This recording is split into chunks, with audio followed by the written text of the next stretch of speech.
Hi, I'm here to show you how easily you can set up 24/7 AI customer service for your carpentry business. Start by navigating to AI settings. Select the data source, and then click on the website tab. Just enter your website URL and review and edit it to ensure Apollo has all the relevant data it needs.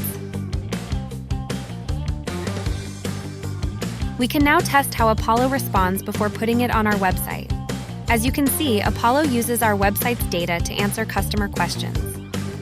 Additionally, ensure automatic updates by enabling the recrawl function.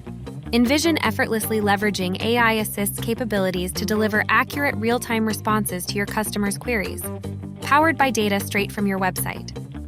You can also change Apollo's name and role, as well as upload a preferred image. Are you still handling customer service yourself? Activate tawk.to's AI Assist today and let Apollo handle your queries like carpenters handle wood.